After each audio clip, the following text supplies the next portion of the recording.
Hi there, welcome back, and if it's your first time, welcome. My name is Hélène, and I would like to bring you a different kind of video today. I have really positive things to talk about. I love makeup. I love sharing my experience with makeup and helping in any way other folks who are enthusiasts just as me, whether you've been doing it for years or just starting out. I'm gonna have trouble today, I think. I want to talk about the Sephora customer appreciation sale and the new points system that has emerged out of, I wanted to say out of nowhere, but not really. And I'm not going to take my pom-poms out and be rah-rah about it, because I don't think it's enough.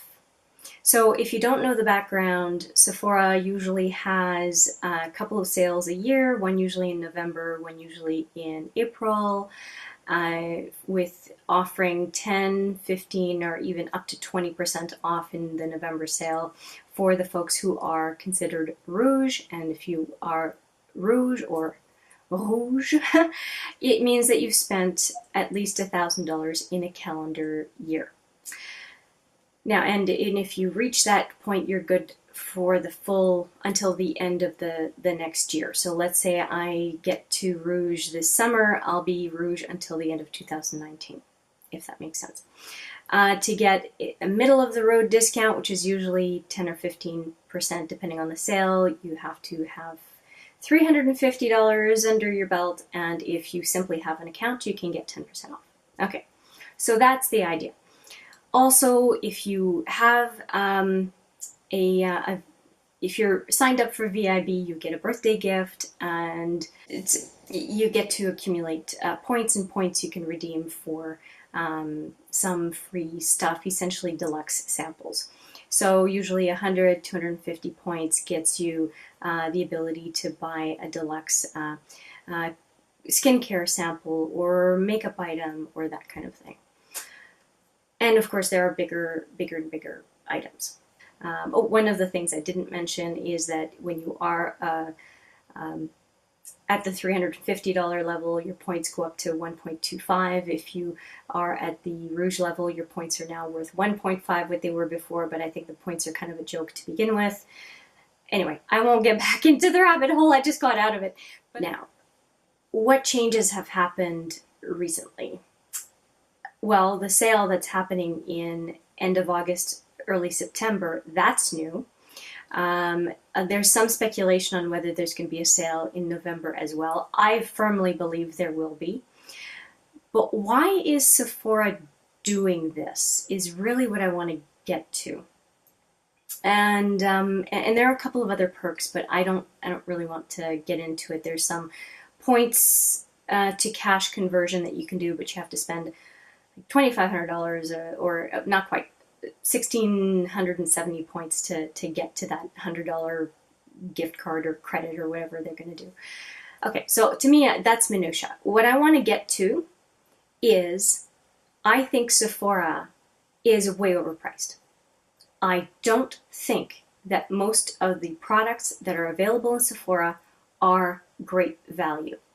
There are some exceptions. They come out with Sephora collections, Sephora favorite collections, and sometimes some brands will put a number of products together in a bundle and give you a very good value. And if you need those products in the bundle, you end up getting a decent price. So to have a bundle product and then be able to apply 10, 15, 20% off, I think that you end up with very good value for money.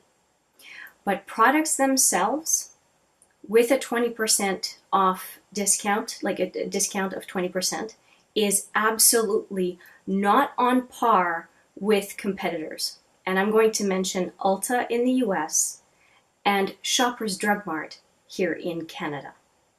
I don't think that this is even getting close to what the competitors are offering, and I think Sephora has a very long way to go. So I don't want to suggest that the hype is real, because it's not as far as tangible benefits. And I think people are excited, but when you get into the details, it ain't that different, and it wasn't good to begin with. Now, I say this, and I am a rouge. So how can I possibly say, well, Sephora doesn't offer good value, but Hélène, you spend $1,000 a year at least, so where are you coming from? Where I spend is when they are putting things in either the weekly wow or in the sales section. And I have taken, I probably won't do it as much next year, but I've taken the opportunity in the sales section to try a number of products, a lot of Sephora collection products actually, along with some other branded items, to try a new category of product that I don't even know if I want the product category, let alone a product from a given brand. So it lets me try things without breaking the bank. So if I am unfamiliar with a style of powder, or I'm unfamiliar with a new category of eyeshadow, I might try something out of the sales section. And of course, it has to be a color I want. I'm not going to buy something that I think, oh yeah, I'm going to try it and then just chuck it. But if I'm trying to experiment and understand, I really like to buy something there. And so I keep my eyes peeled for things that I have on my wish list, but that I won't pay full price for. And then when it does come around, then that's when I buy. And it's the way I shop, whether there is a 20% off or not, because I'm looking for a minimum of 30 to 40% off an item. I am much happier still, of course, if it's 50 or 60% or even more. I have had things up to 75%.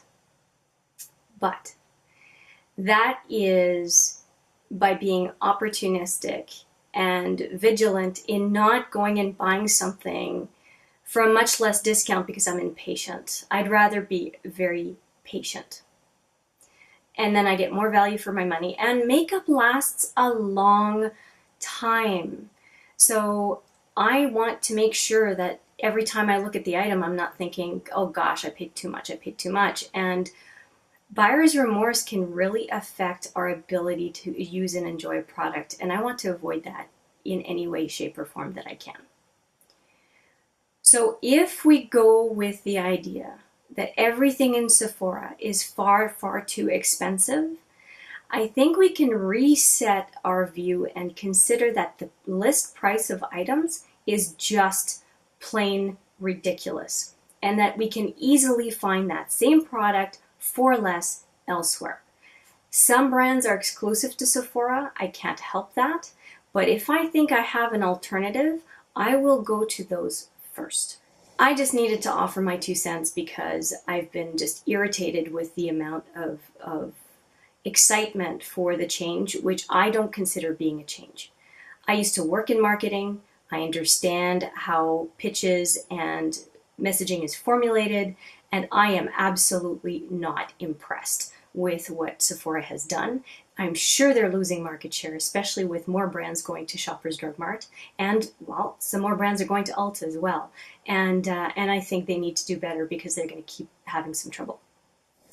I think consumers won't take very long to understand that with constant lack of product, out of stock situations, that all these seemingly new perks really aren't anything much better, if at all better, than what was available before. But I would really like to hear what you think. And do you think I'm full of it? Do you agree with me? Are you on the fence to see what happens? I would really love to hear from you, and I'm looking forward to seeing you in the next video. But for now, take care.